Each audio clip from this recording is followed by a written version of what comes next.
La partie générale, c'est technologie et vulnérabilité autour de la réanimation adulte. Le point initial, c'est que la technologie, c'est bien.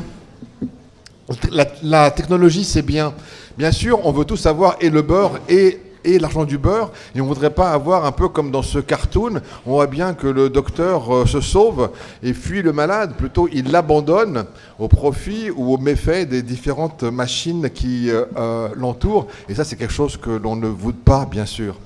Mais la technologie, c'est bien. La technologie, c'est bien, c'est ce qui nous a permis d'augmenter l'espérance de vie en France. Au cours des siècles passés, on se rappelle que l'espérance de vie avant la Révolution française était de 25 ans, hein, et qu'à 30 ans, on était déjà un vieux. Alors bien sûr, il y a quelques guerres intercurrentes qui viennent et qui font des dips dans cette courbe, mais on espère bien avoir une courbe qui ne s'arrête pas. La technologie, c'est bien, et finalement, si l'espérance de vie augmente, la médecine a sa part, bien sûr, mais l'économie, l'argent, le produit intérieur brut a une part peut-être supérieure. Ici, en haut à gauche, on voit l'espérance de vie en années et le produit intérieur brut par habitant. Et on voit que selon les années, en 1900, en 1930, en 60 ou en 90, à chaque fois, on a une relation absolument exacte entre le produit intérieur brut par habitant d'un pays et son espérance de vie. Et en France, on a le paradoxe d'avoir une espérance de vie parmi les plus hautes au monde. On est juste dépassé par le Japon, hein, qui franchit allègrement le cap des 80 ans. On a l'espérance de vie la plus haute au monde et on a l'espérance de vie avec des écarts à l'intérieur du pays les plus grands au monde. On a à la fois des patients qui sont très âgés, avec une grande espérance de vie, et à la fois l'espérance de vie d'un patient SDF dans une grande ville, elle est inférieure à 50 ans en France. En bas, c'est le pourcentage de la population actuellement au-delà de l'âge de 65 ans, donc 20, 40, 60, 80, 100%, donc en France on est plutôt par là, et chacune de ces barres correspond à un des pays du monde. Et on voit que si on faisait l'espérance de vie médiane dans le monde entier, eh bien on aurait plutôt quelque chose qui est autour de 40 ans ou inférieur, et que bien sûr quand on a la chance d'être dans un monde développé, en Europe, aux USA et autres, on est parmi les pays dont on peut logiquement attendre d'avoir une proportion au-delà de 80% d'entre nous pourront atteindre l'âge au-delà de 65 ans, mais ce n'est absolument pas le cas en général dans le reste du monde. Au début, je voulais partir sur éthique, vulnérabilité, technologie, partir sur les grands tabous médicaux, la mort, le sexe, l'argent, le pouvoir. On peut imaginer que parmi tout ça, la majorité des consultations médicales tournent autour de l'un de ces éléments. Et puis, de manière éthique, intéressante de voir que la mort, même si c'est difficile, pénible, ça reste le tabou dont on peut parler le plus facilement. Essayer de parler de sexe, d'argent ou de pouvoir dans l'interaction médicale, peut-être que c'est plus compliqué. À côté de ces grands tabous médicaux, dans le dernier chapitre du livre de Jean Bernard, il cite les grands ennemis de l'éthique médicale, l'arrogance, l'ignorance, la magie et le lucre, la cupidité. Et je me suis dit que peut-être que ça pouvait être un fil conducteur assez intéressant sur notre entretien autour de technologies en réanimation adulte. L'arrogance. L'arrogance, on a tous peur de cette technique qui fait écran. Un des premiers livres de professeur Sicard était Hippocrate et le scanner, avec l'écran de la radiologie qui fait vraiment écran, barrage entre l'interrelation habituelle entre le soignant et le soigné. L'arrogance, ce fantasme de toute puissance, d'hubris, diraient les philosophes, et enfin, de logique de coût disproportionné par rapport à ces différents éléments. L'arrogance, l'acharnement thérapeutique, c'est peut-être un cartoon paru dans la presse grand public aux USA avec le docteur qui dit à son patient, voilà, il ne vous reste plus que 6 mois à vivre, mais avec un traitement agressif, on peut faire en sorte que ça vous semble durer beaucoup plus longtemps que cela. On est effectivement dans une logique de lutte contre l'acharnement thérapeutique. Et c'est comme ça que le peuple, que les citoyens aussi peuvent nous voir soigner. Bien sûr, il y a la fameuse loi Leonetti, consensus sur le droit de laisser mourir. Cette belle loi qui finalement distingue selon que le patient est conscient ou qu'il n'est pas conscient, ou qu'il est en fin de vie ou qu'il n'est pas en fin de vie. Une proposition de loi relative aux droits des malades et à la fin de vie. C'est bien sûr pas les droits des malades en fin de vie, mais les droits des malades et la fin de vie. Et dans la technique, bien sûr, quand le malade est conscient et en fin de vie, le cancéreux au dernier degré qui ne veut pas la énième cure de chimiothérapie, eh bien le médecin doit pouvoir s'incliner.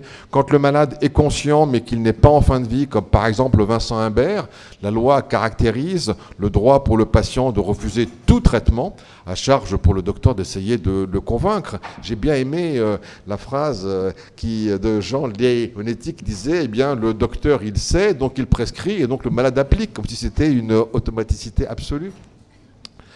Sur la réanimation et sur la technique, ça s'approche plutôt des patients qui ne sont pas conscients. Le patient n'est pas conscient et en fin de vie parce qu'il est en réanimation avec un coma extrêmement sévère ou alors avec un coma artificiel, un sommeil induit parce qu'il est de telle défaillance qui fait qu'il ne pourrait pas être autonome. Et la loi Leonetti nous impose que le malade doit rechercher l'existence d'une personne de confiance, voir s'il y a des directives anticipées et dire que l'imitation thérapeutique ou arrêt thérapeutique ne peuvent se faire qu'après des procédures d'instruction collégiale avant cette décision. Et soit le patient n'est pas conscient parce qu'il n'est pas en fin de vie, c'est des comas végétatifs persistants, et finalement ça revient dans la même partie. Mais ce qui est intéressant, c'est de voir que là, que la technique, elle apparaît au second plan. Ce qui compte, c'est l'intentionnalité, c'est pourquoi je fais ce que j'ai à faire. Et ce cadre-là, c'est quelque chose qui est très général dans toute la médecine et que le médecin doit absolument s'approprier. Ici, c'est une enquête faite dans un journal anglais avec un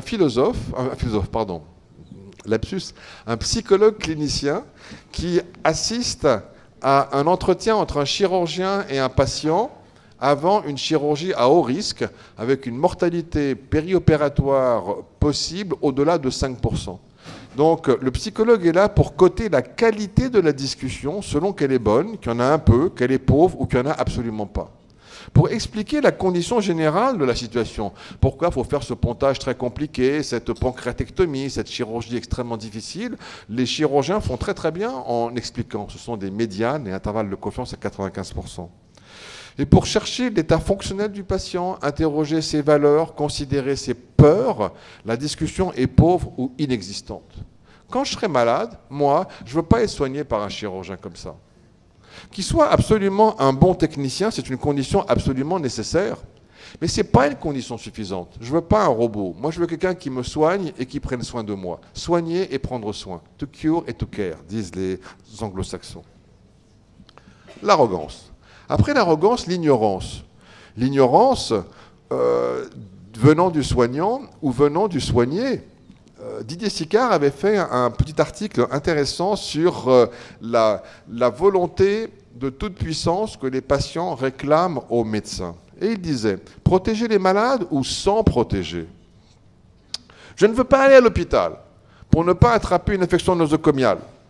Les microbes nosocomiaux me font peur. Je veux un hôpital dénosocomisé. Amusant, on sait que le nosocomium, c'est justement l'hôpital.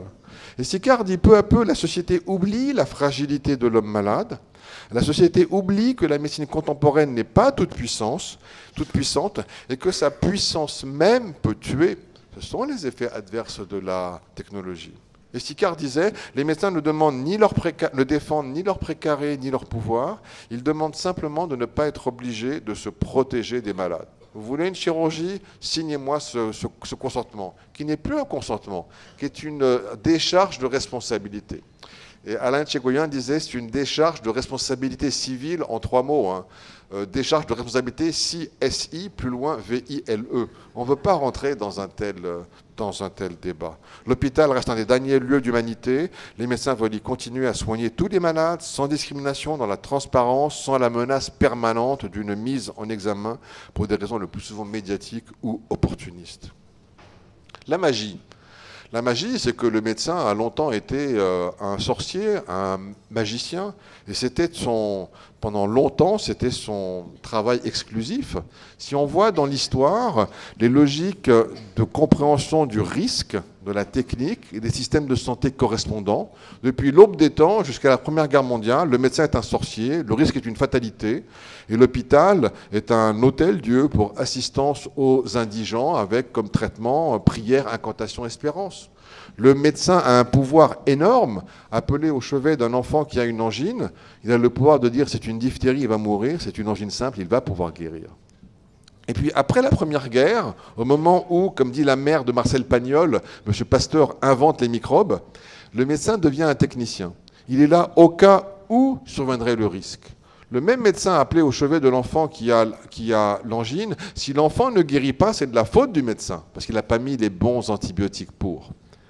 En même temps, on a dans les années 20 développement des mutuelles et de la sécurité sociale qui fait la protection sociale et l'accès aux soins, parce que puisque la maladie est infectieuse et que ce salaud de pauvre peut me refiler la tuberculose, j'ai intérêt, moi, bon bourgeois, à lui organiser l'accès aux soins pour pouvoir le soigner. Je suis au cas où survient le risque. Sauf que nous, en tant que malades, cette logique de prévention ne nous suffit pas, ne nous suffit plus. On veut de la précaution. On veut que le docteur soit un super technicien, un médecin ingénieur de maintenance de centrales nucléaires. Il n'est plus là au cas où survient le risque, il est là pour que le risque ne se réalise pas. Et c'est l'apogée de l'evidence-based medicine et du managed care. Et cet élément-là touche tous les pans de la médecine. Moi, je suis médecin anesthésiste. Mes aînés étaient, le patient est mort au bloc opératoire, c'était la faute à pas de chance. Et puis après, il est là au cas où survient une complication au bloc opératoire. Maintenant, une bonne partie de mon travail est que la complication ne survienne pas. C'est assurer une optimisation thérapeutique aux petits oignons en consultation d'anesthésie avant le bloc opératoire pour que tout aille bien. Mais ça ne touche pas seulement l'anesthésiste. Le gynécologue de mon épouse, il n'est pas là au cas où elle développe un cancer du sein ou du col de l'utérus. Son travail principal, c'est qu'elle ne développe pas le cancer du sein ou le col de l'utérus. On est dans une sorte de super prévention qui est de la précaution. Malheureusement, avec cette partie-là, on est passé d'une logique paternaliste pure, centrée sur la bienfaisance, à une logique d'essence contractuelle, au départ pour une bonne volonté sur de l'autonomie, mais avec des risques et des dérives, alors qu'on devrait être dans le catastrophisme éclairé. Bigre, qu'est-ce que c'est ? Après le sorcier, le technicien, l'ingénieur, le médecin doit être philosophe humaniste. Et pour reprendre les deux livres de Jean-Pierre Dupuis, pour un catastrophisme éclairé, politique métaphysique des tsunamis, il va dire, quelle que soit la prévention, la précaution, la prudence que je fais, la catastrophe va arriver. Je vais avoir un patient qui a un choc allergique mortel. Je vais avoir un patient qui décède. Je vais avoir une complication extrêmement forte. Donc il faut que j'apprenne à délivrer des mauvaises nouvelles. Il faut que j'apprenne à faire du lien. Il faut que j'apprenne à comprendre le pourquoi je fais les choses, en plus de comment je fais les choses. Et la technique, pour ça, elle va être impuissante. Arrogance, ignorance, magie, lucre, la cupidité. Tiré d'un champ. Nous n'avons plus le temps, au sens de la tarification à l'activité, où le temps intellectuel n'est pas pris en compte. On en a parlé ce matin. Et c'est vrai que, est-ce que je vais faire de la cotation, de l'évaluation, de l'action ? Finalement, mon intérêt est de prendre un patient, d'aller dans l'acharnement thérapeutique le plus fou, parce que je vais avoir des actes extrêmement rentables, je vais rentabiliser tout ça, et puis si le malade meurt au bout de 3 jours, c'est pas grave, c'est même plutôt bien, parce que j'aurai eu beaucoup d'actes et une durée moyenne de séjour très courte, donc c'est tout bénéfice. Est-ce que c'est caricatural ? Oui et non. Mission d'enquête du Parlement sur l'application de la tarification à l'activité et est-ce que l'on peut ou pas avoir un juste soin de la logique des soins palliatifs, un travail où Jean Leonetti était assez influent. Il a comparé finalement entre 2004-2006, c'est avant et après la mise en place de la tarification à l'activité. Et on voit par exemple que le nombre d'interventions de neurochirurgie sur l'hypophyse est resté relativement constant avant et après l'instauration de la T2A. Parce que l'indication pour se faire enlever un adénome de l'hypophyse par voie neurochirurgicale, bon, c'est difficile de pousser un peu. Cholécystectomie sous cellio, ça a explosé. Avant la T2A, la fameuse Madame Michu, oui Madame Michu, vous avez un calcul dans la vésicule biliaire, eh ben allez-y, réfrénez-vous un peu sur la mousse au chocolat, et si jamais ça fait trop mal, eh ben vous venez à l'hôpital assez vite avant que ça s'infecte pour qu'on puisse s'occuper de vous. Après la T2A, c'est rien du tout, c'est une petite vidéo chirurgie, il y a 2 petites incisions, etc. C'est de la chirurgie ambulatoire. Jackpot, j'ai besoin de ça. Donc le lucre, la cupidité touche les médecins, touche aussi peut-être les institutions au sens large. Et Libération, il y a quelques années, au moment où on discute d'une petite dose de compromis dans la loi HPST, Éric Favreau nous dit « La scène s'est passée ce week-end aux urgences d'un centre hospitalier du centre de la France. Le patient, un homme âgé, avait été opéré en neurochir au milieu de la semaine. Bien vite renvoyé à son domicile, il revient 24 heures plus tard à l'hôpital par le biais des urgences pour une infection urinaire inquiétante. Ah non, il ne peut pas rester. Ce n'est pas rentable. Avec la nouvelle tarification à l'activité, c'est un médecin économiquement non intéressant, se défend le médecin de garde. Ou alors, on le garde dans le couloir des urgences. Ainsi va l'hospitalisation en France, le mieux contre le pire. L'hôpital public se débat en plein doute, ne s'en plus trop. Effectivement, ça, sur le plan du moral général d'un pays, c'est désastreux. Un malade rentable ou pas rentable. Le malade, il n'est jamais rentable. Il fait que dépenser. Le général de l'armée de l'air qui fait voler son Rafale, il ne s'occupe pas de savoir si le Rafale est rentable ou pas rentable, parce qu'il n'est jamais rentable. Ce qu'on va demander au général, c'est de vérifier qu'il va dépenser le moins possible, qu'il va former ses militaires sur de la simulation, etc. Et puis après, il va avoir tant de pourcentage de temps qui est dévolu à voler. Mais ce n'est pas de la rentabilité, c'est de l'investissement au cas où. Vous vous rappelez les petits dips avec les guerres napoléoniennes qui peuvent survenir sur l'allongement de la durée de vie. Donc finalement, ce qu'on veut, ce qu'on souhaite, c'est une technique maîtrisée. Est-ce que c'est une gentillesse? Est-ce que c'est une obligation d'allier une bonne technique ou pas?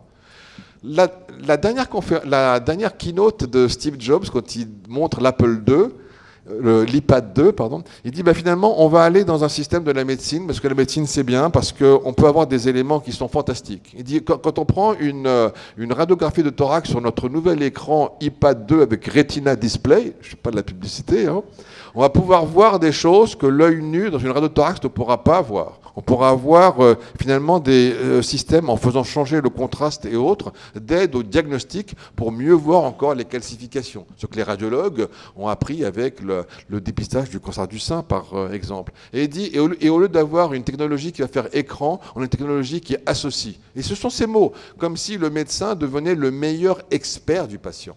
Hippocrate recommandait déjà que médecins et que soignants et soignés soient assis sur des tabourets qui aient la même hauteur pour être à la même hauteur au propre et au figuré. Et c'est ce que Steve Jobs dit ici.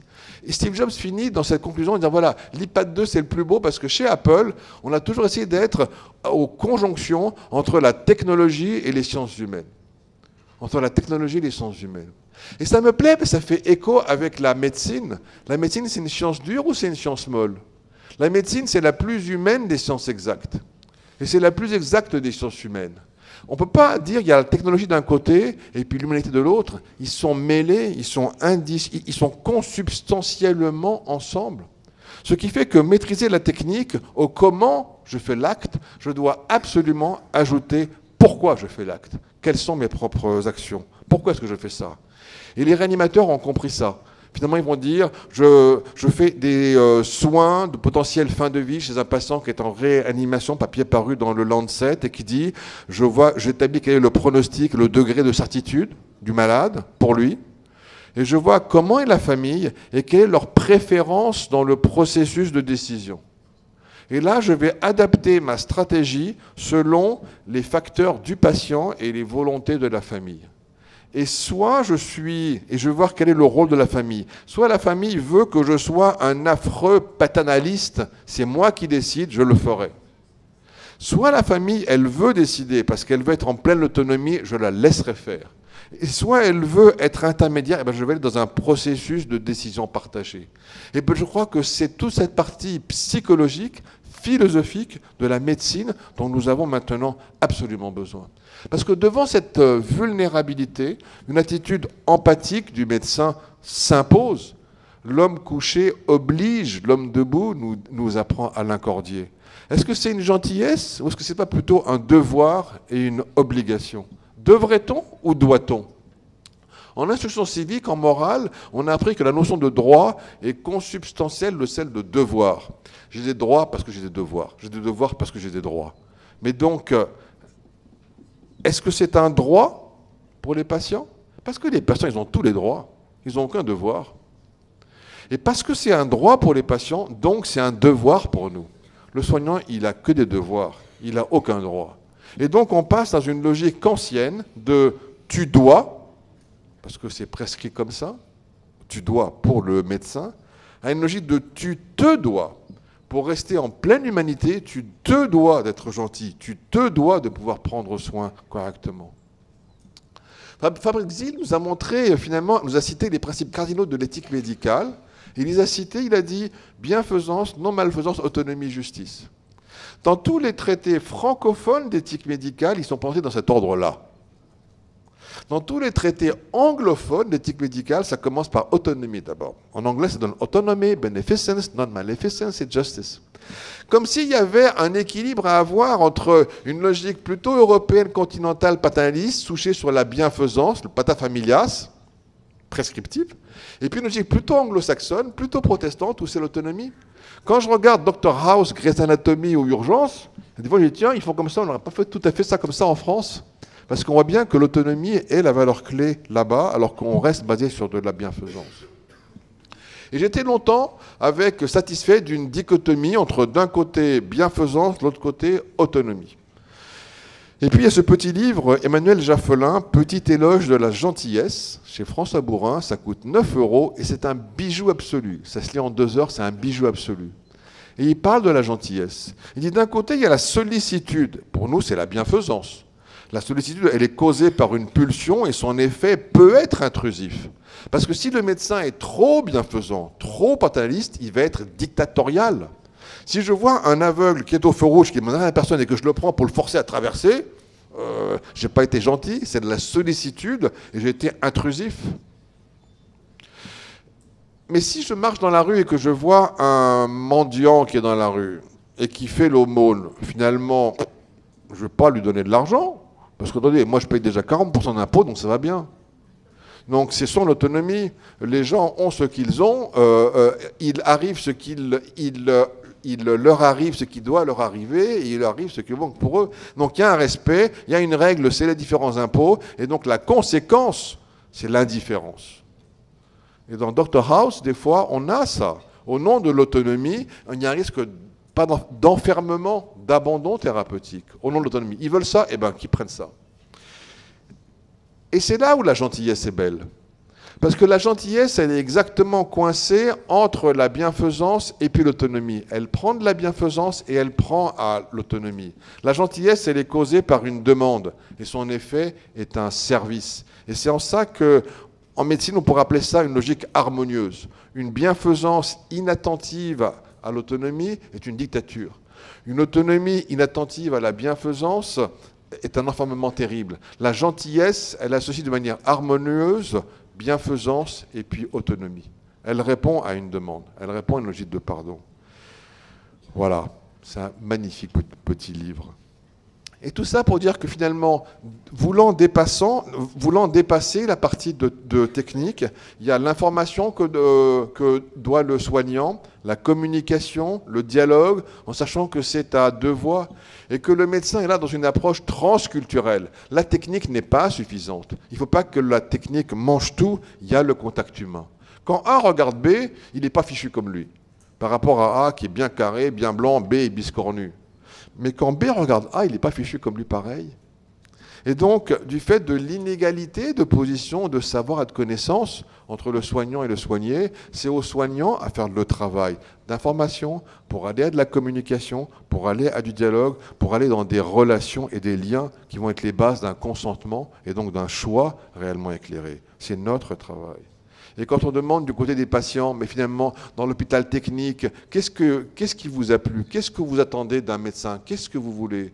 Papier qui était paru dans le New England Journal of Medicine et repris paru dans le New England et repris dans le New York Times. Donc finalement, ce qu'on attend du médecin, c'est la technique, bien sûr, mais pas que ça. Ce qu'on veut, c'est par exemple qu'il frappe avant d'entrer, en attendant une réponse, se présenter en montrant son badge, serrer la main, porter des gants si c'est nécessaire, les Américains sont absolument délicieux. Asseyez-vous, souriez si c'est approprié, Même commentaire. Expliquez brièvement votre rôle dans l'équipe médicale et demandez au patient comment il ou elle se sent sur le fait d'être hospitalisé. Dans mon hôpital, à Vicenne, qui est le meilleur du monde, dans mon service, qui est super top, sur ces 6 éléments-là, s'il y a 2, c'est très bien. Il faut qu'on travaille, il faut qu'on avance encore plus. Parce qu'on a vraiment du cure et du care, du soigner et du prendre soin. Est-ce qu'on peut apprendre le prendre soin? Est-ce qu'on peut apprendre le care? Peut-être. Éditorial du Lancet qui disait que care, parce qu'on aime les acronymes en médecine, c'est compassion, attention, respect et empathie. C'est compassion, attention, respect, empathie. C'est les mêmes mots en français et en anglais. Ça tombe bien? On va dans une logique de respecter la dignité des patients. Autre papier, dignité et l'essence de la médecine, ce n'est pas la technique, c'est l'ABCD du soin. Des attitudes, behaviors, des comportements, de la compassion et du dialogue pour pouvoir faire. Et il disait, l'une des qualités essentielles du clinicien, c'est son intérêt à l'humanité, parce que le secret du bon soin, c'est justement de prendre soin du patient. C'est en forgeant qu'on devient forgeron. Le père Patrick Verspieren, jésuite au Centre Sèvres, finalement résumait ça en disant « Face à celui qui meurt, l'accompagnement, accompagner quelqu'un, ça n'est pas le précéder, lui indiquer la route, lui imposer un itinéraire, ni même connaître la direction qu'il va prendre. Accompagner quelqu'un, c'est marcher à ses côtés, en le laissant libre de choisir son chemin et le rythme de son pas. Si j'ai très mal au dos, et que ça se répète, et que ça se chronicise, dans un premier temps, je vais voir le docteur. Qu'est-ce qu'il va me faire, le docteur? Il va me faire une ordonnance pour une radio simple, un scanner, une IRM, beaucoup plus cher, beaucoup plus chic. Ou est-ce qu'il peut essayer de comprendre ce que j'ai vraiment? On est dans un pan de ce que Rita Sharon appelle la médecine narrative. C'est ma dernière diapositive. Un homme de 36 ans vient me voir avec un syndrome principal de lombalgie pour la première fois. En tant que son nouveau médecin, je lui dis qu'il faut que j'apprenne autant que je peux sur son état de santé. Est-ce qu'il peut me dire tout ce qu'il pense que je devrais savoir sur sa condition? Et alors, je fais de mon mieux de ne pas dire un mot, de ne pas écrire dans le dossier, mais d'absorber tout ce qu'il émet sur sa vie et sur sa santé. J'écoute non seulement le contenu narratif, mais aussi sa forme, son cours temporal, ses images, ses intrigues associées, ses silences. Où est-ce qu'il choisit de commencer à me parler de lui-même? Comment est-ce qu'il séquence ses symptômes par rapport aux autres événements de sa vie? Je fais attention à la performance narrative, ses gestes, expressions, son position de corps, son ton de voix. Après quelques minutes, il s'arrête de parler et commence à pleurer. Et je lui demande pourquoi il pleure. Et il me dit, personne ne m'a jamais laissé faire ça auparavant. Ça, c'est un bon docteur. Quand je serai malade, je voudrais être soigné par elle. Merci de votre attention.